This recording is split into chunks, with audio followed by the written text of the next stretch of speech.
नमस्कार, DD news पर आप दो टूक देख रहे हैं। मैं हूं अशोक श्रीवास्तव और आज का ये दो टूक विशेष जो आप देख रहे हैं, अयोध्या से देख रहे हैं, राम की पेड़ी से देख रहे हैं। और अयोध्या में ऐसा लगता है कि इस वक्त भक्तों और भक्ति का जैसे सागर उमड़ पड़ा है। आप कहीं भी जाइए, अयोध्या के किसी भी कोने में जाइए, आपको राम भक्त वहां पर जय श्री राम, जय जय सिया राम करते हुए नजर आएंगे। और शायद ही देश का कोई कोना होगा, शायद ही देश का कोई राज्य होगा जहां से राम भक्त यहां नहीं आए हैं। और बड़ी दिलचस्प बात यह है कि कल जब यहां पर प्राण प्रतिष्ठा का कार्यक्रम हुआ, उसके बाद यहां पर मंदिर के आसपास सैकड़ों, हजारों और शायद लाखों की तादाद में राम सिर्फ इस प्रतीक्षा में कि कब सुबह मंदिर के कपाट खुलेंगे और वो अपने राम लला के दर्शन कर सकेंगे। आज ये मोटा जो आंकड़ा है, मोटा मोटी मैं आपको आंकड़ा बता रहा हूं, आज लगभग 3 लाख लोगों ने आज राम लला के दर्शन किए हैं। 3 लाख लोगों ने, मैं फिर कह रहा हूं, भक्तों का हुजूम यहां उमड़ आया है। हालांकि इतनी बड़ी संख्या में लोग यहां पर आए हैं जिसके कारण मंदिर में प्रवेश करने में, रामलला के दर्शन करने में लोगों को असुविधा का सामना करना पड़ रहा है। लेकिन मैंने यहां पर ऐसे भक्त देखे जो नंगे पांव आए हैं, जिनको सर्दी की कोई चिंता नहीं है। कोई नंगे पांव आया है, कोई साइकिल से आया है, और ऐसा भी भक्त मैंने देखा जिनके पैर नहीं हैं लेकिन फिर भी वो आस्था और श्रद्धा से यहाँ पहुँचे हैं रामलला के दर्शन करने। अगले आने वाले कुछ दिनों में, कुछ महीनों में और शायद सालों साल यहाँ पर अब इसी तरह से भक्तों का मेला लगा रहे, क्योंकि अयोध्या अब बदल गई है। रामलला विराजमान जो है वो अपने जन्मस्थली पर बने मंदिर में उनकी प्राण प्रतिष्ठा हो चुकी है। तमाम तरह के भक्त हमारे साथ आ रहे हैं। लेकिन आज बड़ी दिलचस्प बात हुई है राजनीतिक मोर्चे पर, क्योंकि राजनीतिक मोर्चे पर जिस तरह से इस प्राण प्रतिष्ठा कार्यक्रम को लेकर विरोध चल रहा था,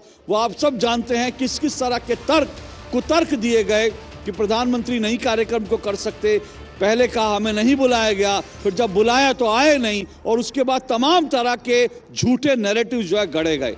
लेकिन इस वक्त स्थिति यह है कि ये सब लोग जो यहाँ पर आए नहीं, ऐसा लग रहा है पीछे छूट गए।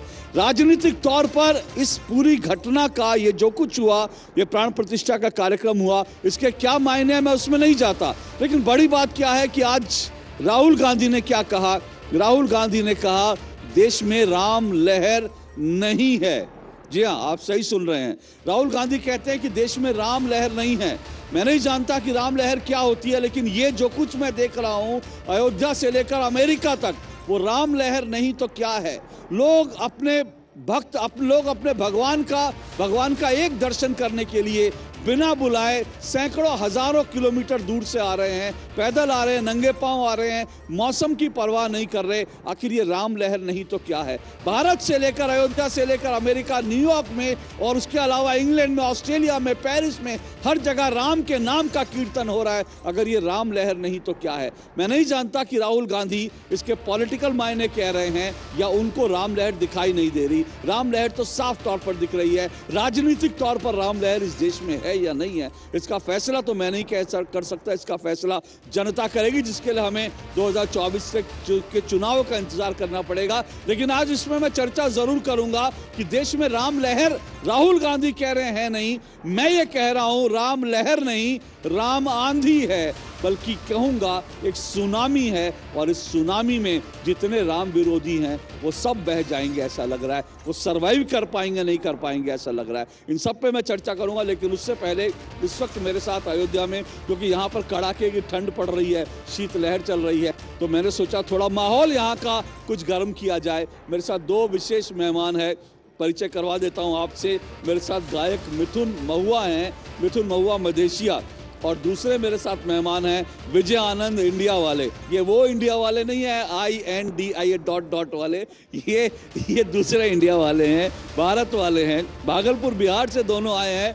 और इनका बिहार से लेकर यहाँ तक का जो सफ़र रहा वो तो अलग बात है। लेकिन यहाँ पर तमाम जहाँ जा रहे हैं इनके गीत खूब गूंज रहे हैं, लोग उसका आनंद ले रहे हैं। तो हमने सोचा आज डीडी न्यूज़ के दर्शकों को भी थोड़ा सा माहौल गर्म कर दें और इनका एक गीत सुनवा दें। क्योंकि आपने ये तो सुना होगा, हम कथा सुनाते। क्या है आपका गीत, जरा बताइए उसके बारे में मिथुन जी। यह है कथा सनातन मर्यादा संग्राम की, है ये कथा सनातन धर्म के उत्थान की, ये गाथा है राम मंदिर के निर्माण की, ये गाथा है राम मंदिर के निर्माण की। सोने की चिड़िया भारत को बैरी बनाया था गुलाम, तंबू में रहने को भी बस थे भारत के राजा श्री राम। युग बदला साधु संतों ने चलो अयोध्या किया ऐलान, गांव गांव से कार्य सेवा में निकले युवा बन के। युवा वही है जो आप सब लोग देख रहे हैं, जो हनुमान बनकर आए हैं, जो भीड़ देख रहे हैं, जो हिंदुस्तान की सरजमी पर इस अयोध्या से पूरे दुनिया में मैसेज जा रहा है। पूरा दुनिया राममय हो गया है कि भव्य मंदिर बन गया, मान बढ़ी है हिंदुस्तान की, ये गाथा है राम मंदिर के निर्माण की। बहुत खूब, बहुत खूब। गाथा है राम मंदिर के निर्माण की। और भी आगे लाइन है इसकी। हाँ, मैं चाहूंगा एक लाइन और सुनाए, क्योंकि एक पैरा और क्योंकि ये जो कहा जा रहा है कि इस देश में राम लहर नहीं है, उस पर आप कुछ कहना चाहेंगे? पहले तो मैं आपको धन्यवाद देना चाहता हूँ, डीडी न्यूज के द्वारा आप हमें इस मंच पर आमंत्रित किए। अशोक श्रीवास्तव सर जी को मैं प्रणाम करता हूं, और देश दुनिया के तमाम लोगों को, राम भक्तों को, सभी को मैं प्रणाम करता हूं। मैं मिथुन महुआ ये कहना चाहता हूं, जब सुकून नहीं मिलता दिखावे की बस्ती में, तब मैं खो जाता हूं प्रभु श्री राम की मस्ती में, उनके भक्ति में। एक बार आप सभी लोग बोलेंगे जय श्री राम, जय जय श्री राम, एक ही नारा, एक ही नाम। देखिए इस ठंडे माहौल में भी मिथुन जी ने जो है माहौल को गर्म कर दिया। लेकिन मैंने कहा विजय आनंद जी भी हैं मेरे साथ, तो विजय आनंद जी आप भी कुछ सुनाना चाहेंगे? खासकर ये मैं फिर कह रहा हूँ, दो चीज़ें बड़ी चल रही हैं कि भाई एक तो मैं कह रहा हूँ राम लहर नहीं है, आप तो मुझे लगता है इस राम लहर पर सवार होकर ही आप बिहार से यहाँ तक आए हैं, और ये राम लहर है, तभी शीत लहर में भी लोग यहाँ पर अभी भी इतनी रात को खड़े हैं, और उस शीत लहर में भी आप यहाँ पर आए। ये राम लहर नहीं तो क्या है? क्या सर? मैं कह रहा हूँ ये राम लहर नहीं तो क्या है? ये अब ये राम लहर नहीं तो और क्या है? वही तो मैं कह रहा हूँ। और मैं राहुल गांधी जी को कहना चाहता हूँ, पहले आप इंडिया वाले हैं, लेकिन राहुल गांधी जी को कुछ संदेश देना हाँ, चाहते आप हैं? बोल रहे थे राहुल गांधी का, तो राहुल गांधी को जवाब तो देना पड़ेगा। मैं राहुल गांधी जी को बस एक ही बात कहना चाहता हूँ, अगर राहुल गांधी जी आपको हमारे राम लला खटक रहे हैं, राम मंदिर खटक रही है, तो आप दिल्ली एम्स हॉस्पिटल में जाइए और अपना नेत्रदान कर दीजिए, क्योंकि जो राम का नहीं वो किसी काम का नहीं। वो नेत्रदान तो मुझे लगता है सबको करना चाहिए, वो हाँ, हम सही नहीं है। उसमें जाते। नेत्रदान तो सबको करना चाहिए, अच्छी बात है, लेकिन हाँ राम का मंदिर खटकना जो है वो लोगों को जरूर खटकता है। हाँ, हमारी कई पीढ़ियां ये दिन देखने के लिए तरस गई, कई कार सेवकों का बलिदान ये रंग लाया है, और इसमें सबसे अहम भूमिका अगर किसी का है तो मैं उसको शायरी के माध्यम से बोलना चाहता हूँ कि उबलते हुए खून की रवानी है मोदी, इस देश के युवाओं की जवानी है मोदी, जो अब तक सोए हुए थे हिंदुस्तानी उनके जाग उठने की कहानी है मोदी। आज जो ये मंदिर देख रहे हैं, ये इसका श्रेय सबसे ज्यादा अगर जाता है किसी को तो नरेंद्र मोदी जी को जाता है, योगी जी को जाता है, भाजपा को जाता है। इसलिए मैं मोदी जी के सभी राम भक्तों और जितने भी हमारे बलिदान दिए हैं, कार्तिकों का बलिदान रंग लाया है, तो उसके लिए जाता है। तो आगे फिर और अच्छा, अब मैं आपसे सिर्फ एक चीज अंत में पूछना चाहूंगा, क्योंकि आज कर्पूरी ठाकुर जी को, आप दोनों बिहार से आए हैं इसलिए पूछ रहा हूँ, कर्पूरी ठाकुर जी को आज जो है भारत रत्न देने का ऐलान हुआ है, कैसा लग रहा है? बिहार के वो लाल थे कर्पूरी ठाकुर। बहुत अच्छा, बहुत प्राउड फील हो रहा है, बहुत अच्छा लग रहा है एकदम। अब क्या हमारे वो हम लोगों के आदर्श हैं कर्पूरी ठाकुर जी, तो हमारे पापा भी उनके हर मतलब बहुत कुछ उनसे सीखे हैं, और हम लोग को भी वैसा संस्कार दिए हैं, वैसा ज्ञान दिए हैं। चलिए मिथुन जी एक और पैराग्राफ सुना दीजिए, जो आपने कहा था राम मंदिर की सुनाई, एक और सुनाइए, फिर उसके बाद हम। मंदिर बनने में जो इतनी देरी हुई है, 500 साल हो गए राम के इस देश में ही मंदिर को बनने में। आज जो ये आप लोग का मेहनत सभी का, देखिए मंदिर बनने पर लोग सोना चांदी हीरा भी चढ़ा रहे हैं, मगर आज आपके इस मंच से उस बलिदानियों को भी मैं याद करूंगा जो अपना जान को भी त्याग दे दिए, यहाँ पर प्राण दिए हैं मंदिर को बनने में। मैं उनके लिए कहना चाहता हूँ, मंदिर बनने में देरी से हम राम भक्त शर्मिंदा थे, राम भक्त शर्मिंदा थे। मंदिर वहीं बनाएंगे प्रयास में हम सब जिंदा थे। अरे जागा भारत सन 24 में मंदिर बन तैयार हुआ। 22 जनवरी राम भक्तों का सपना हर साकार हुआ। मंदिर ही न बनता तो जिंदगी किस काम की, मंदिर ही न बनता तो जिंदगी किस काम की। ये गाथा है राम मंदिर के निर्माण की, बहुत खूब। ये गाथा है राम मंदिर के निर्माण की। बिल्कुल, ये गाथा है राम मंदिर के निर्माण की। और जो बात आपने अपनी कविता के माध्यम से कही, वही बात प्रधानमंत्री नरेंद्र मोदी ने भी कल कही थी। उन्होंने कहा था कि इतना वक्त हमें लग गया, और उन्होंने प्रभु श्री राम से कहा था हम इसके लिए क्षमा प्रार्थी हैं कि इतना वक्त लगा आपका मंदिर बनने में। ये बात प्रधानमंत्री नरेंद्र मोदी ने भी कही थी। चलिए, बहुत बहुत शुक्रिया, आप दोनों यहाँ पर आए और आपने डीडी न्यूज के मंच पर। जी, अच्छा, जल्दी से बोल दीजिए। मैं अब क्या कहें, इतना दिल गदगद है कि हम प्रोटोकॉल भी है आपका कि हमको जाना भी है, कोई बात नहीं है। तो मैं मोदी जी के लिए कुछ कहना चाहता हूँ कि देशभक्ति किसी जात पात की मोहताज नहीं होती। देशभक्ति किसी जात पात की मोहताज नहीं होती, क्योंकि देशभक्त कोई भी हो सकता है, एक छोटा बच्चा भी हो सकता है और 80 साल के बूढ़े भी हो सकते हैं। देशभक्त होने के लिए हिंदू होना जरूरी नहीं है, देशभक्त होने के लिए मुसलमान होना जरूरी नहीं है। अरे सच्चा देशभक्त होने के लिए हर सीने के अंदर नरेंद्र मोदी जैसा ईमान होना जरूरी है। उस ईमान के साथ आज नरेंद्र मोदी जी पूरे विश्व में डंका बजा दिए हैं, पूरे देश में डंका बजा दिए हैं, पूरे समस्त 100 करोड़ हिंदुओं का दिल जीत लिए हैं। तो मोदी जी को दिल से धन्यवाद, कोटि कोटि प्रणाम करता हूँ। बहुत बहुत शुक्रिया। और आपने जो बात की उसी पे मुझे ये बात आई, एक तरफ प्रधानमंत्री नरेंद्र मोदी राम की भी बात करते हैं, राष्ट्र की भी बात करते हैं। कल वो यहाँ थे, रामलला प्राण प्रतिष्ठा में शामिल हुए, और आज उन्होंने जो है देश के लिए जो सुभाष चंद्र बोस, नेताजी सुभाष चंद्र बोस, उनको आज उन्होंने जाकर श्रद्धांजलि दी। तो राम भी हैं, राष्ट्र भी हैं उनकी परिकल्पना में। और शायद राम और राष्ट्र जो हैं वो एक सिक्के के दो पहलू हैं, क्योंकि राम कहते हैं राष्ट्र के लिए जियो, राष्ट्र कहता है राम के लिए जियो। ये एक ही सिक्के के दो पहलू हैं, इसलिए राम और राष्ट्र की आराधना हम सबको करनी जरूरी है। बहुत बहुत शुक्रिया, आप दोनों यहाँ पर आए, शुक्रिया आपका। एक छोटा सा ब्रेक ले रहा हूँ, ब्रेक के बाद मेरे साथ मेहमान होंगे, और जैसा मैंने कहा कि राम लहर दिखाई क्यों नहीं देती राहुल जी को, इस पर चर्चा करेंगे, लेकिन इस ब्रेक के बाद।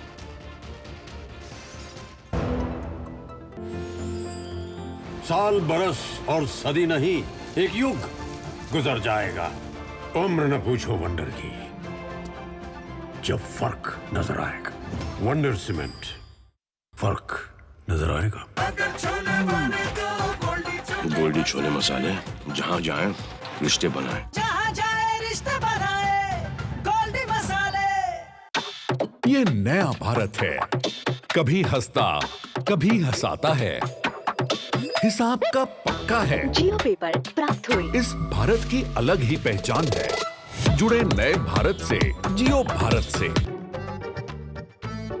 जब दांत खाज की खुजली पे ना हो काबू, तो उसे गमछे से नहीं छुपाते बाबू। तो फिर उसे भगाए कैसे? जालिम लोशन लगाकर दांत खाज की खुजली, एक्जिमा जड़ से निकाले। अभी खरीदे जालिम लोशन।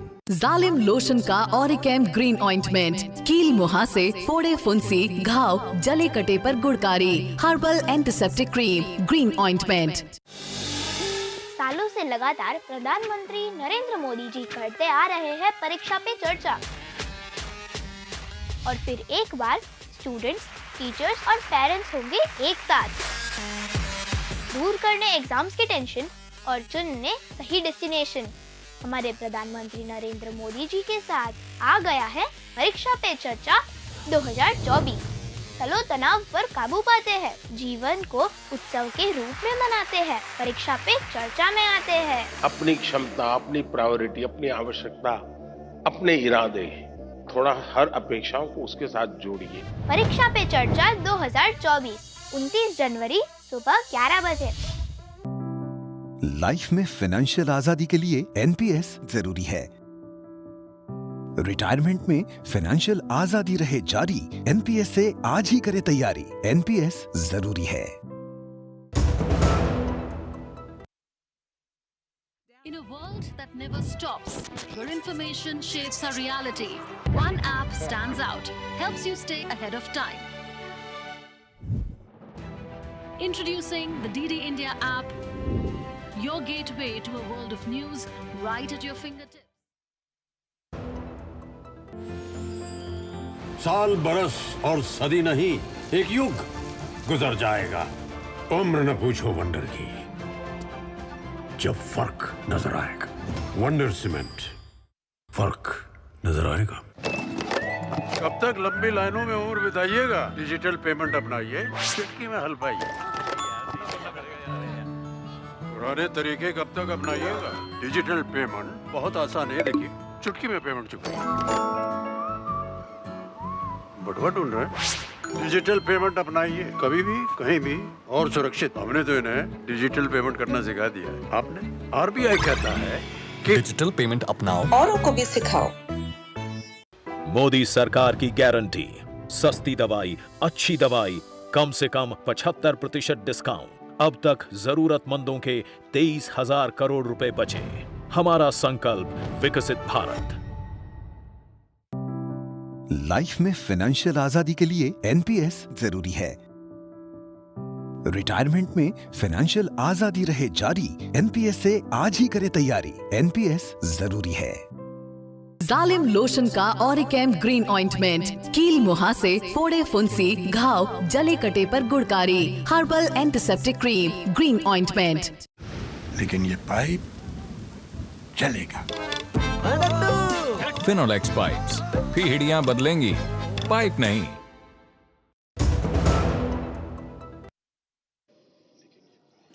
अयोध्या में राम की पेड़ी से आपका एक बार फिर स्वागत है दो टूक में। और जैसा हमने कहा कि आज दरअसल आज भी राम नाम के ऊपर और राम मंदिर में जो रामलला की प्राण प्रतिष्ठा हुई उसके ऊपर आज भी राजनीति गरमाई रही। तमाम तरह के विरोधाभासी बयान जो हैं वो विपक्ष की ओर से आते रहे, सत्ता पक्ष की ओर से उसका जवाब दिया जाता रहा। ये राजनीति आज भी गरमाई। हालांकि लग रहा था कि मंदिर में प्राण प्रतिष्ठा होगी और उसके बाद जो है कम से कम ये राजनीति बंद हो जानी चाहिए। लेकिन आज जब राहुल गांधी से एक पत्रकार ने सवाल पूछा कि क्या आपको लगता है कि देश में राम लहर है, तो उन्होंने कहा देश में कोई राम लहर नहीं है। मुझे नहीं मालूम ये उन्होंने किस संदर्भ में कहा, क्योंकि बड़ी बात ये है कि चुनाव, लोकसभा चुनाव ज्यादा दूर नहीं है। अगर उनका संदर्भ चुनाव के बारे में है तो चुनाव की लहर जो होगी, चुनाव में लहर होगी या नहीं होगी, इस मामले का, इस मुद्दे का असर होगा या नहीं होगा, इसके लिए थोड़ा वक्त लगेगा। क्योंकि 2024 के चुनाव में अब कुछ महीने बाकी हैं। हालांकि बहुत दिन भी नहीं बाकी, करीब 90 दिन बाद देश जो है लोकसभा चुनाव के रण में चला जाएगा। उस वक्त फैसला होगा। लेकिन राम लहर तो देश में साफ तौर पर दिख रहा है। देश ही नहीं बल्कि दुनिया में राम लहर दिख रही है। फिर राहुल गांधी को ये लहर क्यों नहीं नजर आ रही, इन सब पे चर्चा करेंगे। लेकिन उससे पहले आज के जो तमाम बयानबाजी हुई, जो बयानों की झड़ी रही, फुलझड़ी रही, जरा एक बार सुन लीजिए। उसके बाद आज के मेहमानों का परिचय करवाऊंगा और डिबेट को आगे बढ़ाएंगे। ऐसी कोई बात नहीं है कि लहर है, ऐसी कोई बात नहीं है। मैंने आपको उस दिन भी बताया, ये बीजेपी का एक पॉलिटिकल प्रोग्राम है। जो राम का नहीं वो किसी काम का नहीं, मैंने अभी कहा है। और राम को, राम मंदिर को जिन्होंने विरोध किया, राम लल्ला के अस्तित्व पे जिसने सवाल खड़ा किया, ऐसे लोगों को राम लल्ला का नाम लेने का अधिकार नहीं। ये कल का जो दिन था एक ऐतिहासिक दिन था, सुनहरे अक्षरों में लिखा जाने वाला दिन था। लेकिन ये लोगों को क्या समझेगा, ये रावण वृत्ति के लोग राम को कैसे जानेंगे। और इसलिए मुझे और कुछ कहना नहीं, ये देश की जनता इनको सही जवाब देगी। एक बात याद रखना, बीजेपी को मदद मत करो। फोन कट गया, फोन कट गया। तुम लोग मदद करोगे कोई, फोन कट गया, तो अल्लाह का कसम आप लोगों को कोई माफी नहीं करेगा। हम तो माफी नहीं करेंगे। राम राज्य की पुनर्स्थापना की तिथि है, सनातन की पुनर्स्थापना की तिथि है। और मैं उन सब लोगों से आग्रह करना चाहता हूं जो राजनीतिक विद्वेष के कारण अयोध्या से परहेज कर रहे हैं, अयोध्या से दूरी बना रहे हैं। राम सबके हैं और सब राम के हैं, अयोध्या सबकी है। अयोध्या में आएँ, भगवान राम की चौखट पर माथा टेकें और अपनी गलतियों की माफ़ी मांगें। राम तो कबीर के राम है, गांधी के राम है। यहाँ की फिजाओं में क्या बात करते हैं प्रधानमंत्री। आपने अयोध्या में एक न्यायिक निर्णय के बाद प्राण प्रतिष्ठित किया, लेकिन ये ना कहिए राम कहीं नहीं थे। बापू के तो हर क्षण में, हर काम में राम थे। उन चीजों को बिसराइए मत। उनके भाग्य में ही नहीं था। न्योता तो मिला था माता जी को, माता जी आई ही नहीं। एक अवसर था प्रायश्चित करने का, वो अवसर छोड़ दिया। मेरा नाम भी जयराम है। राम तो मेरे मन में, मेरे नाम में 2 राम है, पहले नाम में और दूसरे नाम पर। ये राम का ये मजहब के जो ठेकेदार बनते हैं, भगवान राम के जो ठेकेदार बने हुए हैं हमारे प्रधानमंत्री और गृह मंत्री, किसने दिया है उनको सर्टिफिकेट? और राम भक्त कौन है कौन नहीं है उसका सर्टिफिकेट प्रधानमंत्री नहीं देंगे। जो लोग नहीं आए, मैं कहीं ना कहीं उन लोगों को दुर्भाग्यशाली ही मानता हूँ।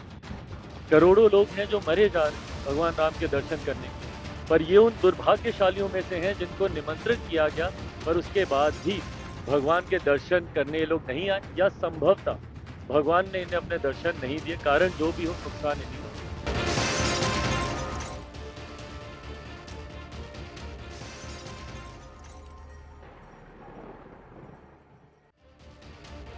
देखा आपने किस तरह से अभी भी लगातार राजनीतिक बयानबाजी हो रही है और जयराम रमेश जो हैं कह रहे हैं कि धर्म के मजहब के ठेकेदार कौन हैं। सीधा सीधा वो सवाल बीजेपी पर उठा रहे हैं और ये कह रहे हैं कि प्रधानमंत्री नरेंद्र मोदी पर सीधा सीधा निशाना साध रहे हैं कि वो थोड़ी सर्टिफिकेट देंगे। लेकिन राम भक्त कौन है कौन नहीं है इसका सर्टिफिकेट जाहिर सी बात है प्रधानमंत्री नरेंद्र मोदी नहीं देंगे, लेकिन इस देश की जनता जरूर देगी और वो सर्टिफिकेट क्या है वो तो देश की जनता तय करेगी मौका आने पर। लेकिन फिर कह रहा हूं कि क्या ये राम लहर नहीं है, इन सब पे चर्चा करेंगे मेरे साथ। यहाँ पर अयोध्या में इस जो ठंडी ठंडी जो शीत लहरी चल रही है इसके बीच यहाँ पर मेरे साथ राम की पेड़ी पर 2 मेहमान मौजूद है। परिचय करा दूं, अवधेश पांडे बादल जी। अवधेश पांडे बादल जी बीजेपी के यहाँ के नेता हैं और बीजेपी के प्रवक्ता है अवधेश पांडे जी। मेरे साथ यहाँ पर दूसरे अजय दादा अयोध्यावासी हैं, जो है हिंदू महासभा के वरिष्ठ नेता अजय दादा अयोध्यावासी और अयोध्या को लेकर के काफ़ी एक्टिव रहते हैं यहाँ पर। और जब कल रामलला का प्राण प्रतिष्ठा कार्यक्रम हुआ तो अजय दादा अयोध्यावासी ने 1 क्विंटल जो है लड्डू जो है इस खुशी में यहाँ बांटे, पूरे अयोध्या में 1 क्विंटल लड्डू बांटे। और मेरे साथ दुष्यंत नागर जी जुड़ रहे हैं दिल्ली से। दुष्यंत नागर जी राजनीतिक विश्लेषक हैं। दुष्यंत जी, सबसे पहले आप ही के पास आ जाता हूँ क्योंकि मुझे लग रहा है मैं तो यहाँ अयोध्या में हूँ और हम जो लगातार जो दृश्य दिखा रहे हैं मुझे लगता है अयोध्या से लेकर अमेरिका तक राम लहर है, लेकिन राहुल जी को राम लहर नहीं दिख रही है। क्या कहेंगे आप? जी, मैं ये कहना चाहूंगा, राहुल जी के कहने का तात्पर्य ये है कि राम लहर तो हजारों साल से है। हम अगर महाभारत को भी देखेंगे तो महाभारत में भी 2 जगह आता है। एक तो द्वारिकापुरी में रामलीला का मेंशन होता था, दूसरा जब युधिष्ठिर महाराज वन में थे तो उनको व्यास जी ने जाकर राम कथा सुनाई थी। उसके बाद पिछले 5000 वर्ष का हमारा भारत का इतिहास है जो शाश्वत और जागृत है, जहाँ पे अनेक समय पे, चाहे वो चैतन्य महाप्रभु जी का भक्ति काल हो, चाहे अकबर के समय में गोस्वामी तुलसीदास जी के द्वारा रामचरितमानस की रचना और घर घर रामायण को पहुंचाना हो, या हरे कृष्णा हरे रामा महामंत्र का जिस प्रकार से पूरी दुनिया में उद्घोष इस्कॉन के संस्थापकाचार्य श्रील प्रभुपाद जी ने किया। तो कोई ऐसा कालखंड नहीं है पिछले 5000 साल का अगर हम देखें जब राम नाम की चर्चा भारत पर ही नहीं पूरी दुनिया में ना हुई हो। आज भी हम देखेंगे न्यू वर्जीनिया एक जगह है अमेरिका के अंदर, वहां बहुत बड़ा विराट और विशाल भगवान राम और भगवान कृष्ण के मंदिर हैं। वहां नित्य सुबह शाम राम के नाम की ध्वनि बजती है और राम लहर तो वहां भी है। अयोध्या में राम जन्मभूमि पे जो एक दिव्य मंदिर, भव्य मंदिर बनके तैयार हुआ है, उसके प्राण प्रतिष्ठा का कार्यक्रम कल हुआ। उसका स्वागत है, सब लोग उसकी सराहना कर रहे हैं, सब लोग उसके लिए एक दूसरे को बधाई दे रहे हैं। तो इससे ज्यादा और इसको उस बयान को नहीं देखा जाना चाहिए। राम लहर तो है, राहुल जी का कहने का तात्पर्य है कि राम लहर तो 22 तारीख के कार्यक्रम से पहले भी थी, बाद में भी रहेगी। राम तो राम ही है, राम तो नहीं भारत के प्राण हैं। और मैं आपको बताना चाहता हूं कांग्रेस के बारे में, राम का और कांग्रेस का संबंध।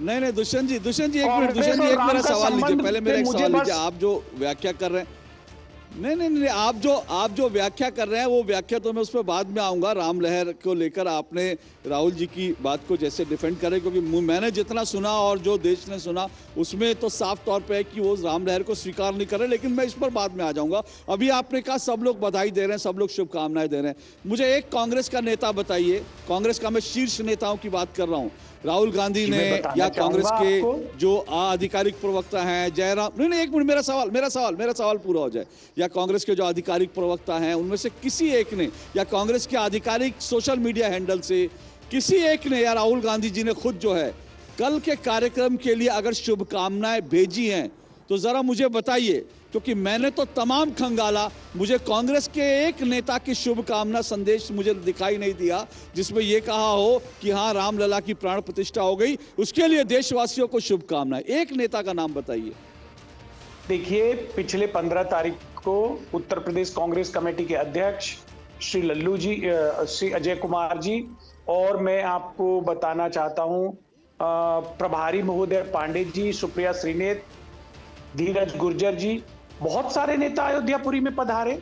उन्होंने भगवान के दर्शन किए। बात नहीं कर रहा हूं सर, हनुमानगढ़ी गए, सरयू माता के अंदर स्नान किया। की बात नहीं कर रहा हूं दुष्यंत जी, वो इसी मंतव्य से गए थे। कहानी पुरानी, दुष्यंत जी 15 को वो आए, दुष्यंत जी 15 को वो आए नहीं आए, सवाल वो नहीं है। गए थे कि भगवान राम लला विराजमान के भव्य मंदिर का प्राण प्रतिष्ठा होने जा रही है। 15 तारीख को तो रामलला की प्राण प्रतिष्ठा भी नहीं हुई थी।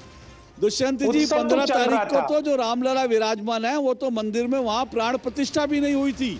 तो बिना प्राण प्रतिष्ठा के तो आ जाते हैं, लेकिन जब प्राण प्रतिष्ठा का कार्यक्रम हुआ तब को एक छोटा मन है क्या? क्योंकि एक शुभकामना संदेश तो दे सकते थे। कांग्रेस का आधिकारिक जो ट्विटर हैंडल है एक्स पर सिर्फ ये लिख देते हैं कि राम भक्तों को मत लिखिए, आपको नरेंद्र मोदी जी को थोड़ी शुभकामनाएं देनी है, सिर्फ ये लिखते हैं कि देश के सभी राम भक्तों को, दुनिया के सभी राम भक्तों को रामलला प्राण प्रतिष्ठा के लिए बहुत बहुत शुभकामनाएं। बहुत छोटा दिल दिखा रहे हैं अगर ये शुभकामना संदेश तक नहीं दे रहा। क्या कहेंगे अवधेश जी आप?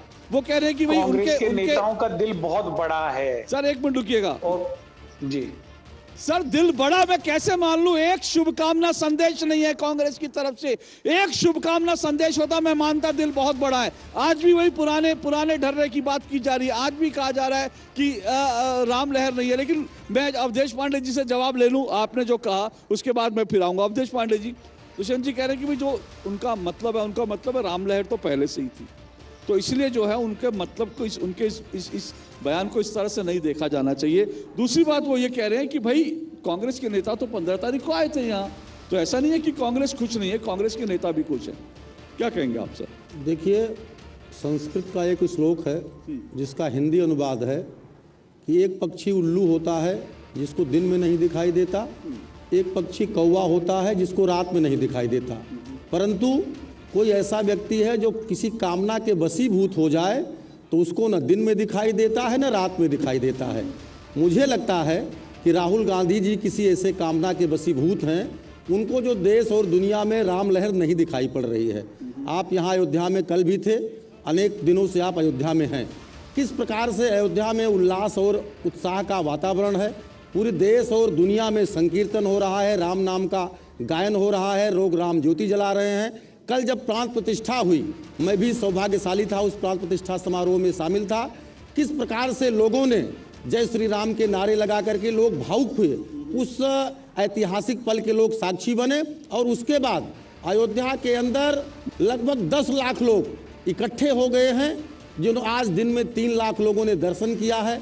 बहुत से लोग कतार में हैं, सारी व्यवस्था भंग हो रही है, इसके बावजूद भी लोग राम के दर्शन कर रहे हैं। जो समाचारों से सूचनाएं प्राप्त हो रही हैं उसके आधार पर हम कह सकते हैं कि पूरी दुनिया में इस शीत लहर के बावजूद राम लहर नहीं, राम नाम की सुनामी है। और ये लहर तो राहुल गांधी जी को न सेवा की लहर दिखती है, न सुशासन की लहर दिखती है, न गरीब कल्याण की लहर दिखती है। इस देश में सेवा की भी लहर है, सुशासन की भी लहर है, गरीब कल्याण की लहर है, और ये पीढ़ियों की तपस्या का परिणाम है, लोगों के बलिदान का और संघर्ष का परिणाम है कि आज राम जी की प्रतिष्ठा मोदी जी ने की है और पूरे देश को दलीय प्रतिबद्धता से हट करके राम राम करना चाहिए और राम की प्रतिष्ठा से आनंदित होकर के अयोध्या के इस उत्सव का आनंद लेना चाहिए। ओके, ठीक है। आपने जो बाकी मुद्दे उठाए उन पर तो जाहिर सी बात है, आप चुनाव आने वाले हैं, इन सब पर, गरीब कल्याण पर, विकास पर, इन सब पर जो है लंबी डिबेट चलेगी। लेकिन आज मैं फिर कह रहा हूं, आज जो बड़ी बात है, मैं फिर कह रहा हूं, आज अगर कोई ये कहे कि राम नाम की लहर नहीं है तो मुझे लगता है कि कहीं ना कहीं कुछ उसके मन में छोटापन जरूर है, क्योंकि कम से कम आप राजनीतिक तौर पर कह देते भाजपा की लहर नहीं है, वो समझ में आता। आप कह देते भाजपा की लहर नहीं है, भाजपा चुनाव हारेगी क्योंकि लोग खुश नहीं है, ये तमाम चीजें कह देते, वो स्वीकार्य होता। लेकिन आप ये कहें कि राम नाम, आपसे सवाल पूछा जाए कि राम नाम की लहर है, क्या राम लहर है, और आप कहें राम लहर नहीं है, तो फिर ये थोड़ा सा चुभने वाला जरूर है। लेकिन अजय दादा अयोध्यावासी जी, आप तो अयोध्या के हैं, मैं आपसे अगर पूछना चाहूँ, आप, राहुल जी कह रहे हैं राम लहर नहीं है, आपने ऐसे ही जो है 1 क्विंटल लड्डू बांट दिए खुशी में। देखिए, मैं राहुल जी के विषय में यही कहना चाहूँगा कि राहुल जी आजकल जो निकलते हैं कहीं भी, तो उनकी आंखें बंद रहती हैं, कान भी बंद करके ही निकलते हैं। ना तो उनको राम लहर दिखाई पड़ रहा है, ना तो उनको सुनाई पड़ रहा है। पूरे विश्व से, भारत ही नहीं पूरे विश्व से लोग आए और लगभग मैं मानता हूँ कि कल 11-12 लाख की भीड़ रही होगी, इससे नीचे नहीं रही होगी, मैं भी यहाँ था। तो राम लहर नहीं तो इसे क्या कहेंगे? राम लहर उनको दिखाई इसलिए नहीं पड़ रहा है क्योंकि उन्होंने आंखें बंद कर रखी है, कान में अपने रुई लगा रखा है कि आवाज़ सुनाई भी नहीं पड़ रही उनको, जय श्री राम का नारा भी नहीं सुनाई पड़ रहा, ना दिखाई पड़ रहा है उनको। सिर्फ दिखाई पड़ रहा है तो सिर्फ अपना आप को ही देख महसूस कर रहे हैं वो।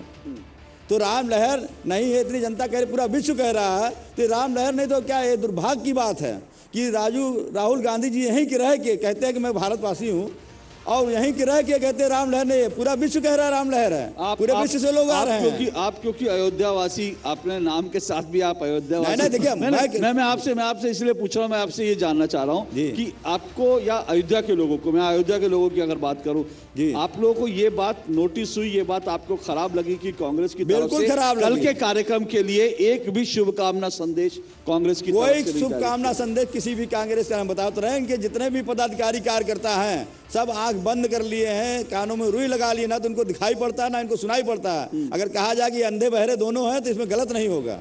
लेकिन कांग्रेस जो ये कह रही है कि भाई राजनीति हो रही है, इस पर मैं इस सवाल पर भी आऊंगा, क्योंकि बड़ी बात यह है कि कांग्रेस कह रही है कि भाई राम नाम के ऊपर ये जो कुछ कार्यक्रम हुआ इस पर राजनीति हो रही है। मैं बिल्कुल अजय जी आप ही के पास आऊंगा, लेकिन एक छोटा सा ब्रेक लेना है। ब्रेक के बाद क्या राम नाम पर राजनीति हो रही है? क्या बीजेपी इसको एक पॉलिटिकल मुद्दा बना रही है? अगर बना रही है तो क्या चुनाव में इसका कोई इंपैक्ट होगा? क्या जो राम भक्त हैं उनको मोदी भक्त बनाने की भी तैयारी है क्या? इन सब सवालों पर आऊंगा, लेकिन इस छोटे से ब्रेक के बाद। ये नया भारत है, कभी हंसता कभी हंसाता है, हिसाब का पक्का है। जियो पेपर प्राप्त हुई। इस भारत की अलग ही पहचान है। जुड़े नए भारत से, जियो भारत से। भाई तो मान ही नहीं रही हो। कहा ना, अभी दूसरा बच्चा नहीं करना। क्यों नहीं करना अभी? एक तो घर वालों ने परेशान कर रखा है, ऊपर से तुम समझती नहीं हो। सुनती हो, पप्पू मिला था। पप्पू कह रहा था कि जब तक हमारी बिटिया 2 साल की नहीं हो जाती तब तक हम दूसरे बच्चे की प्लानिंग ही नहीं करेंगे। क्यों भाई? अरे बच्चों के भविष्य के लिए। कल को बच्चा कितना होनहार होगा ये पहले 2 साल में ही तय हो जाता है, क्योंकि 80% मानसिक विकास तो उसका उसी समय होता है। तभी तो माँ बाप उसके साथ खेलते कूदते हैं, बातचीत करते हैं, उसको कहानी सुनाते हैं। ये चाय क्या ठंडी है भाई? हाँ, दूसरा भी अभी हो गया तो दोनों पे ध्यान कौन देगा? समझ गए चाचा जी। अरे समझ गए, शर्म नहीं आता तुमको? दूसरे के घर का बात सुनते हो। बच्चों में अंतर उनके विकास और माँ की सेहत के लिए जरूरी है। तब तक कंडोम का इस्तेमाल हर बार। बच्चों में अंतर बनाए उनकी लाइफ बेहतर। ग्रामीण अर्थव्यवस्था के संरक्षक, agriculture insurance company of India.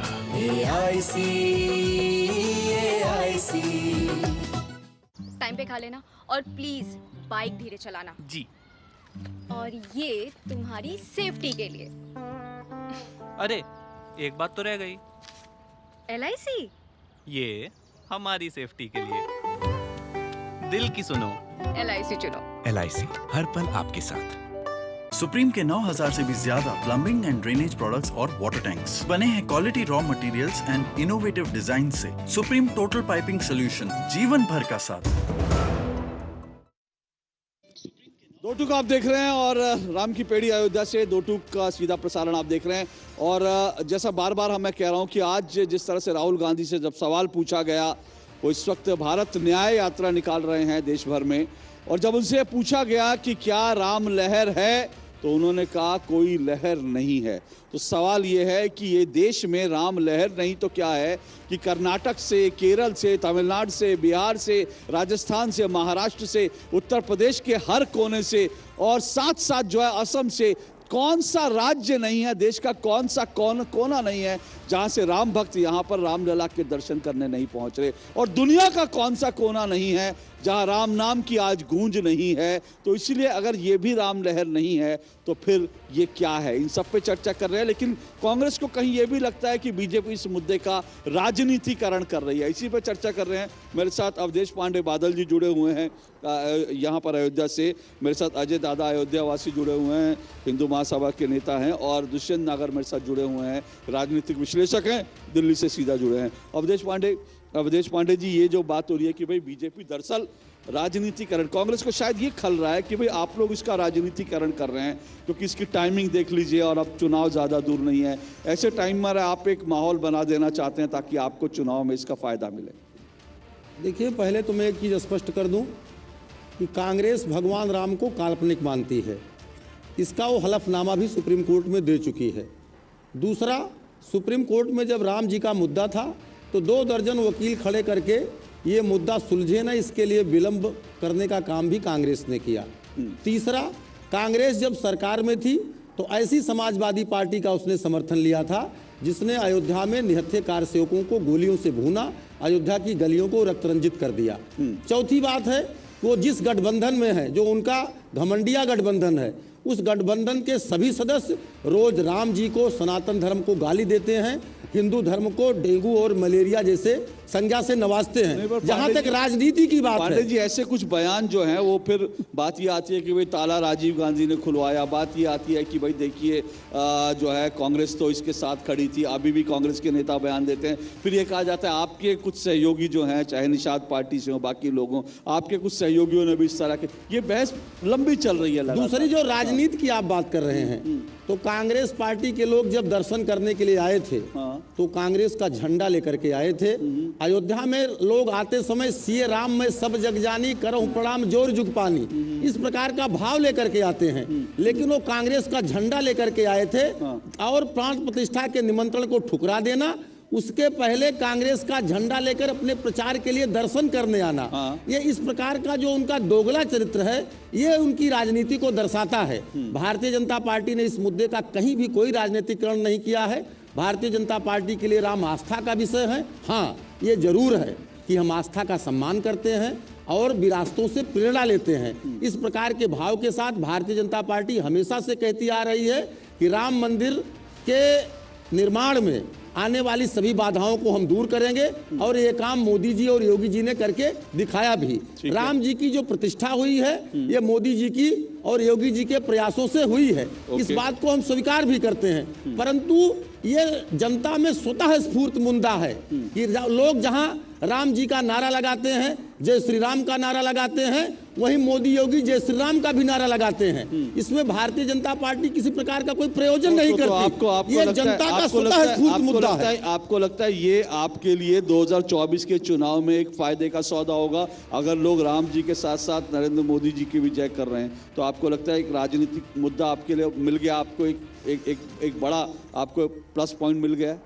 हमारी पार्टी की स्थापना काल से ही हमारा ये मुद्दा है कि हम 370 को हटाएंगे, हम देश में समान नागरिकता कानून लाएंगे, और राम मंदिर में आने वाली बाधा को हम दूर करेंगे। ये हमारे ऐसे सैद्धांतिक मुद्दे हैं जिन पर हम कोई फायदा नुकसान की बात नहीं करते। ये हमारे संकल्प के मुद्दे हैं, और जब हमारी सरकार है और केंद्र और प्रदेश में डबल इंजन की सरकार है, तो हम इस प्रकार का प्रयास कर रहे हैं। और आगे आप देखिएगा, कांग्रेस की इस अदूरदर्शी घोषणा से, कांग्रेस के ऐसे बेतुके बयान से, घमंडिया गठबंधन की ऐसी गालियों से भारतीय जनता पार्टी की पुनः सरकार बनेगी, मोदी जी 400 के पार जाएंगे और एक बार देश कांग्रेस मुक्त भारत बनेगा। ओके, दुष्यंत नागर जी, क्यों कांग्रेस को लगता है कि भाई राजनीति बीजेपी कर रही है? मजहब का ठेकेदार बोल दिया जयराम रमेश जी ने कि भाई ये धर्म की ठेकेदारी कर रहे हैं। ये लोग सर्टिफिकेट बांट रहे हैं, कौन राम भक्त है कौन नहीं। सर्टिफिकेट तो किसी ने नहीं बांटे, लेकिन जब कुछ बयानबाजी होती है तो अपने आप ही लोग अपनी अपनी तरह से इसका अर्थ निकालने लगते हैं। लेकिन राजनीति कौन कर रहा है आखिर इस मुद्दे पर? देखिए, राजनीति तो आपके पास में बैठे हुए दोनों हमारे साथी कर रहे हैं। जैसे उन्होंने कहा कि किसी ने शुभकामनाएं नहीं दी कल के कार्यक्रम, परसों के कार्यक्रम के लिए, तो पहले मैं बताना चाहता हूं, हिमाचल नरेश राजा विक्रमादित्य प्राण प्रतिष्ठा कार्यक्रम में पहुंचे। हिमाचल की सरकार ने छुट्टी का आयोजन किया। श्री सुक्कू जी ने, हिमाचल के मुख्यमंत्री ने शुभकामनाएं प्रेषित की और पूरे राज्य में एक उत्सव के जैसा माहौल था जहां पर कांग्रेस की सरकार है।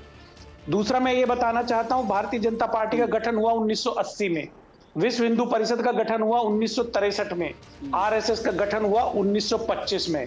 लेकिन इनके लिए जो राम मंदिर का मुद्दा था वो आया 1983-84 में, जब 84 के चुनाव में भारतीय जनता पार्टी 2 सीटों पर सिमट गई। तो राम अगर भाजपा के लिए है तो वो सत्ता का साधन है। कांग्रेस पार्टी के लिए मैं बताना चाहता हूं, महात्मा गांधी जब कांग्रेस में आए और उन्होंने रघुपति राघव राजा राम का भजन कांग्रेस अधिवेशन में, उनकी प्रार्थना सभाओं में उन्होंने गाना शुरू किया, तो बहुत सारे ऐसे नेता थे जो कांग्रेस को छोड़ के चले गए। लेकिन महात्मा गांधी ने समझौता नहीं किया। महात्मा गांधी ने इस अपनी प्रार्थनाओं में और कांग्रेस के कार्यक्रम में राम धुन को गाना बंद नहीं किया। एक पार्टी है जो सत्ता के लिए राम का उपयोग करती है, दूसरी पार्टी है जो रामायण का सीरियल प्रसारित करती है, राजीव गांधी की सरकार, लेकिन कहीं अपने चुनावी घोषणा पत्र में या चुनावी फायदे के लिए राम नाम का इस्तेमाल नहीं करती। इसलिए जो कांग्रेस पार्टी कह रही है कि भारतीय जनता पार्टी बीजेपी ने अपने, दुष्यंत जी आपको लगता है बीजेपी ने जो अपने घोषणा पत्र में डाला 80 के दशक में, वो चुनावी फायदे के लिए डाला? आपको ये लगता है? निश्चित रूप से। उससे पहले तो 2 सीटें थी भाजपा की। दो सीटें आने के बाद ही इनको क्यों याद आया? अच्छा, जब भारतीय जनता पार्टी को लग गया कि सत्ता से दूर है तो सत्ता प्राप्ति के लिए उन्होंने मुद्दा उठाया। वरना भारतीय जनता पार्टी का गठन तो बहुत पहले हो चुका था। उससे पहले जनशक्ति और विश्व हिंदू परिषद तो 1963 में गठन हुआ था। विश्व हिंदू परिषद का, आरएसएस का तो 1925 में गठन हो गया था। तो इन तीनों संगठनों को जो आज अपने ऊपर श्रेय ले रहे हैं कि राम मंदिर का निर्माण हमने किया, हमने आंदोलन चलाया और आंदोलन पिछले 20-30 साल चला भी है, मैं उसे स्वीकार भी करता हूं। अवधेश पांडे जी रिस्पॉन्ड कीजिए। वो कह रहे हैं भाई तो बहुत पहले संघ की स्थापना तो एक मिनट में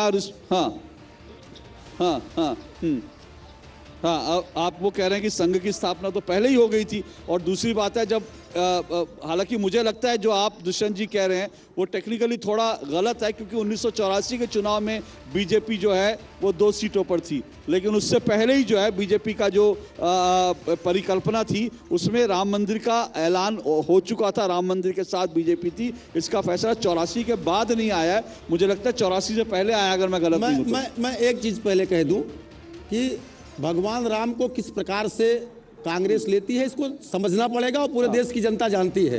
जब सोमनाथ मंदिर का निर्माण हुआ उस समय के तत्कालीन प्रधानमंत्री जवाहरलाल नेहरू जी को जाना चाहिए था। वो खुद नहीं गए और उन्होंने तत्कालीन राष्ट्रपति डॉक्टर राजेंद्र प्रसाद जी को जाने से भी रोका। उसके बाद पंडित जवाहरलाल नेहरू प्रधानमंत्री थे, वो कभी अयोध्या नहीं आए। श्रीमती इंदिरा गांधी जी प्रधानमंत्री थी, वो कभी अयोध्या कर रामलला का दर्शन नहीं की। श्रद्धेय राजीव गांधी जी प्रधानमंत्री थे, वो भी अयोध्या आकर के रामलला का दर्शन नहीं किए। और इसी क्रम में सोनिया गांधी और राहुल जी ने आज तक रामलला के दर्शन नहीं किए। तो वो राम जी को काल्पनिक मानते हैं और वो चुनावी हिंदू बन करके जब किसी अवसर का लाभ लेना होता है तब वो अयोध्या का, सनातन धर्म का, हिंदू धर्म के उपयोग की बात करते हैं। वो फतवे लेने के लिए मस्जिदों की सीढ़ियों पर पड़े रहने वाले लोग हैं। उनका सनातन धर्म से और हिंदू धर्म से कोई वास्ता नहीं है। जहां तक बात है इस आंदोलन की, ये आंदोलन 500 वर्षों का पुराना है। तब इस देश के राम भक्त, इस देश के संत महापुरुष इस देश का आंदोलन चला रहे थे। तब इस देश में लोकतंत्र भी नहीं आया था। उसके बाद लोकतंत्र आया। लोकतंत्र आया तो उसके बाद राजनीतिक दलों का गठन हुआ, और जब राजनीतिक गठों का दलन हुआ उसके बाद उनकी विचारधारा आई। जब हमारी विचारधारा आगे बढ़ी, पुष्पित पल्लवित हुई, तब हमने अपना मुद्दा क्लियर किया, एजेंडा क्लियर किया। और उस एजेंडे के क्लियर करने में ऐसा वो गलत कहते हैं कि हम तो 1952 में और उसके बाद 1967 तक हम कई जगह संवित सरकार चला रहे थे, हमारे मत प्रतिशत बढ़ गए थे। 1975 के बाद जब हमारा विलय हुआ, उसके बाद जब भारतीय जनता पार्टी का निर्माण हुआ, वो जनसंघ का नवीन स्वरूप था। उसके बाद जब हम आए तब हमने ये घोषित किया, पालमपुर के अधिवेशन में हमने घोषणा पत्र जारी किया। उस अधिवेशन में हमने कहा कि राम मंदिर मुद्दा हमारा मुद्दा है। ये तो पहले 500 साल का मुद्दा था। इसी प्रकार से डॉक्टर श्यामा प्रसाद मुखर्जी जी जब कश्मीर गए थे तो प्रजा परिषद उस मुद्दे को चला रही थी, उसको मुद्दे को हमने अपनाया। जो मुद्दा समाज का होता है, जो मुद्दा किसी एक विशेष मास का होता है, वो मुद्दा किसी राजनीतिक दल का होता है। दुष्यंत जी शायद राजनीतिक विश्लेषक नहीं है, ये किसी एजेंडे को चला रहे हैं। आज इनके पेट में दर्द हो रहा है, लेकिन ये भारतीय जनता पार्टी और जनसंघ का पुराना प्रारंभिक काल का, अपने स्थापना काल का मुद्दा है। हमने धारा 370 भी हटाया और हम राम मंदिर भी बना रहे हैं, और इस बात को डंके की चोट पर कहते हैं। अजय जी, बहुत जल्दी से मुझे एक ब्रेक पे जाना है। आपको लगता है इस मुद्दे का राजनीतिकरण हुआ है? देखिए, राजनीतिकरण नहीं हुआ। देखिए, हर पार्टी का अपना एक मुद्दा, एक एजेंडा होता है। तो कांग्रेस के भी एजेंडे थे, उन्होंने अपने एजेंडे में राम जन्मभूमि को क्यों नहीं दर्शाया? और जब राजनीति होती है, देखिए हमने क्या कहा कि हर पार्टी का अपना एक एजेंडा होता है, एजेंडा इलेक्शन से पहले दर्शा देती है। यदि भाजपा ने अपने एजेंडे में राम जन्मभूमि के रखा तो क्या गलत किया? इन्होंने क्यों नहीं किया आज तक? ये हर बार कतराते रहे, जैसा कि हमारे साथी ने कहा कि वो कभी दर्शन करने, सत्य बात है। कांग्रेस के बड़े बड़े प्रधानमंत्री, मुख्यमंत्री जो भी रहे हो, आगे आज विगत 35 वर्षों से ये आखिर उत्तर प्रदेश से क्यों दूर हुए? अपनी करनी की वजह से दूर हुए। लोग कहते हैं न्याय, ये न्याय यात्रा निकाल रहे हैं। अन्याय करने वाला व्यक्ति न्याय यात्रा कैसे निकाल सकता है? अन्याय किया, बहुतों से अन्याय किया। सबसे बड़ा अन्याय तो हिंदू धर्म से अन्याय किया कि राम जन्मभूमि इतने वर्षों तक इन्होंने मुकदमा लटकाए रखा है। चाहते जो मुकदमा आज फाइनल हुआ भाजपा के शासनकाल में, ये तब क्यों नहीं हुआ? अच्छा, तो आपको ये लगता है कि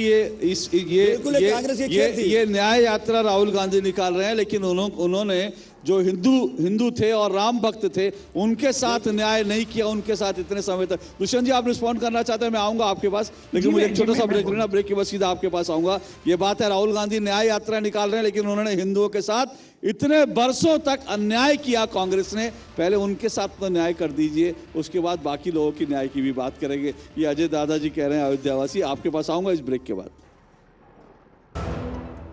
जालिम लोशन का ऑरिकैम ग्रीन ऑइंटमेंट, कील मुहासे, फोड़े फुंसी, घाव, जले कटे पर गुड़कारी, herbal antiseptic cream, green ointment. Goldie छोले मसाले, जहाँ जाए रिश्ते बनाए, जहाँ जाए रिश्ते बनाए, गोल्डी मसाले। सुप्रीम के 9000 से भी ज्यादा प्लम्बिंग एंड ड्रेनेज प्रोडक्ट्स और वाटर टैंक्स बने हैं quality raw materials and innovative design से। सुप्रीम टोटल पाइपिंग सोल्यूशन, जीवन भर का साथ। पिताजी, हम कभी जे घर में पाइप क्यों नहीं लगाए? पिताजी, जे घर जी मैंने लगाया था। कब? जब विशंभर बबलू हुआ करता था। और कब तक चलेगा जी? बेटा, अब ये विशंभर का तो नहीं पता, लेकिन ये पाइप चलेगा। फिनोलेक्स पाइप्स, पीढ़ियां बदलेंगी, पाइप नहीं। साल, बरस और सदी नहीं, एक युग गुजर जाएगा। उम्र न पूछो वंडर की, जब फर्क नजर आएगा। वंडर सीमेंट, फर्क नजर आएगा। सुप्रीम के 9000 से भी ज्यादा प्लम्बिंग एंड ड्रेनेज प्रोडक्ट्स और वाटर टैंक्स बने हैं quality raw materials and innovative design से। सुप्रीम टोटल पाइपिंग सोल्यूशन, जीवन भर का साथ।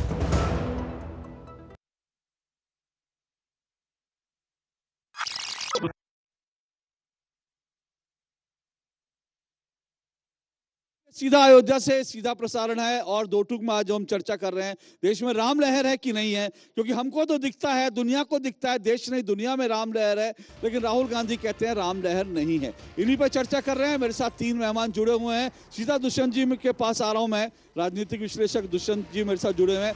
दुष्यंत जी, आप जो है रिस्पॉन्ड करना चाह रहे थे, मैं आपको मौका दे रहा हूँ, लेकिन एक चीज और मैं यहाँ जोड़ना चाहूंगा, क्योंकि आपने इससे पहले आपने कहा कि देखिए हिमाचल प्रदेश में राजा वीरभद्र जो वहाँ के मुख्यमंत्री हैं सुक्खू जी, उन्होंने छुट्टी का ऐलान किया और वीरभद्र जी के बेटे यहाँ पर आए। ये बात बिल्कुल आपने ठीक कही और ये बड़ी दिलचस्प बात है कि हिमाचल प्रदेश में पूरे दिन की छुट्टी दी गई, पूरे दिन की छुट्टी थी। वहाँ के मंत्री जो हैं वीरभद्र सिंह जी के बेटे जो हैं वो खुद यहाँ पर पार्टिसिपेट करने आए थे। लेकिन दूसरी तरफ तमिलनाडु भी है, तमिलनाडु में कांग्रेस और डीएमके की सरकार है। वहाँ पर राम लला प्राण प्रतिष्ठा कार्यक्रम का सीधा प्रसारण भी लोग न देख सके, उसके लिए ये अड़चन डाल दी गई थी कि यहाँ पर आपको परमिशन लेनी पड़ेगी पहले पुलिस से। वो तो कुछ लोग सुप्रीम कोर्ट गए और सुप्रीम कोर्ट ने कहा कि आप ऐसा किसी चीज को रोक नहीं सकते, तब जाकर जो है लोगों को राहत मिली। हालांकि कितनी राहत मिली ये कह नहीं सकते क्योंकि वो फैसला बहुत देर से आया था। सोमवार को कार्यक्रम था और सोमवार को ही अदालत का फैसला आया। जी मैं इसमें सिर्फ इतना ही कहना चाहूंगा, देखिए हमारे सनातन धर्म में दो मत हैं, वैष्णव मत है, शैव मत है। दक्षिण में शैव मत को मानने वाले जो हमारे भाई बहन हैं उनकी संख्या अधिक है, वो धर्म के विषय में अलग तरीके से सोचते हैं। हम लोग वैष्णव धर्मावलंबी अधिक हैं नॉर्थ इंडिया में, इसलिए हम लोगों को राम से स्नेह अधिक है। वो उनका निर्णय वैसे मैं उचित नहीं मानता, वो निर्णय तमिलनाडु की सरकार ने गलत निर्णय लिया था।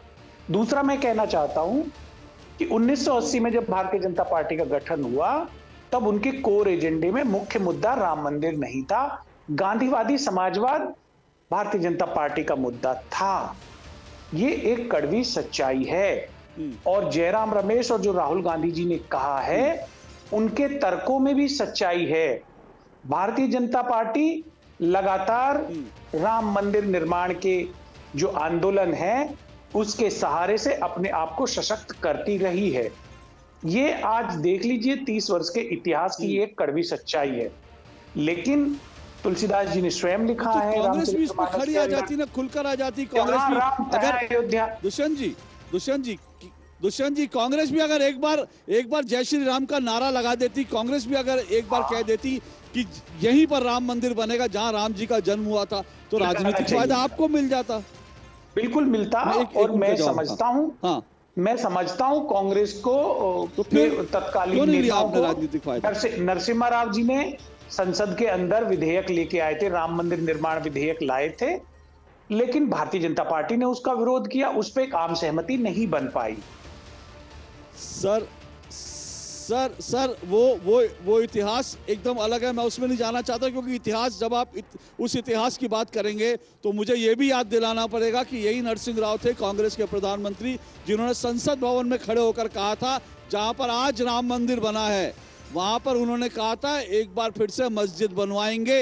ये वादा उन्होंने प्रधानमंत्री के तौर पर, कांग्रेस के प्रधानमंत्री के तौर पर संसद में खड़े होकर कहा था कि वहां पे मंदिर बनाएंगे। अगर वो अपना वादा पूरा कर देती कांग्रेस तो आज जहां रामलला का मंदिर है वहां आज मस्जिद होती। इसलिए उस इतिहास में नहीं जाना चाहता क्योंकि वो बहुत कड़वा इतिहास है। मुझे लगता है उस कड़वे इतिहास को भूल करके आज हमें थोड़ा आगे बढ़ने की जरूरत है। विवादित ढांचे के विध्वंस के लिए तो तत्कालीन नेता प्रतिपक्ष अटल बिहारी वाजपेयी जी ने भी खेद व्यक्त किया था संसद के अंदर। ये भी एक सच्चाई है। सर मैं भारतीय जनता पार्टी उस इतिहास में नहीं जाऊंगा जिन्होंने खेद प्रकट किया, जिन्होंने ना सवाल ये नहीं दुष्यंत जी कोई खेद प्रकट करे किसने क्या रिएक्ट किया, उससे बड़ी बात क्या है कि उस समय वादा किया था, कांग्रेस के प्रधानमंत्री के तौर पर वादा किया था कि राम जन्मभूमि पर मस्जिद बनवाएंगे। अरे वो बाबर था जिसने राम जन्मभूमि पर हिंदुओं का मनोबल तोड़ने के लिए, भारतीयों का मनोबल तोड़ने के लिए मस्जिद बनवा दी। लेकिन कांग्रेस कहेगी राम जन्मभूमि पर मस्जिद बनवाएगी, इससे ज्यादा शर्मनाक क्या हो सकता है? सर मुझे लगता है उस इतिहास में नहीं जाना चाहिए। मुझे लगता है जी जी जी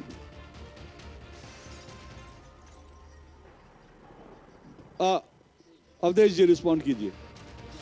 देखिए बार बार जयराम रमेश जी की बात हो रही है।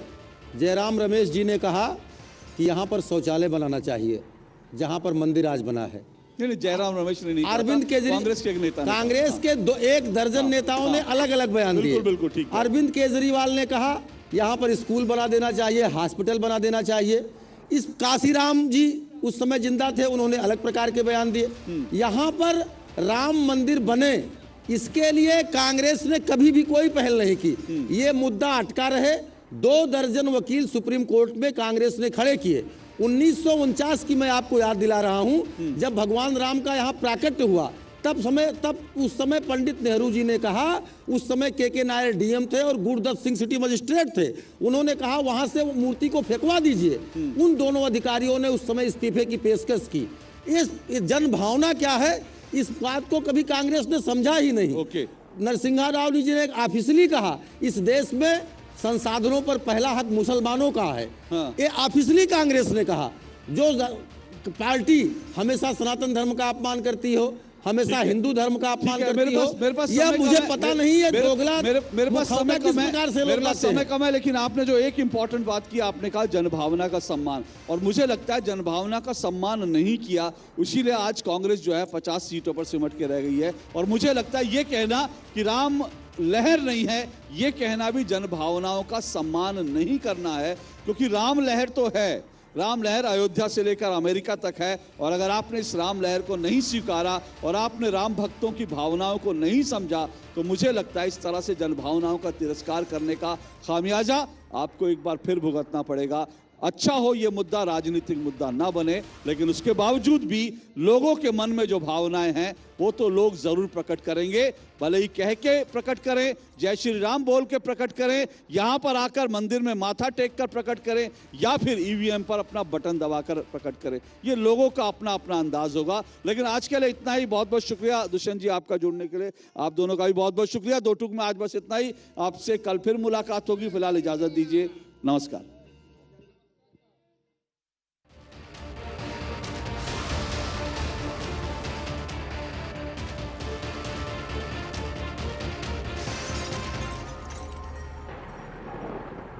दो टूक के प्रायोजक थे वंडर सीमेंट इस्तेमाल कीजिए।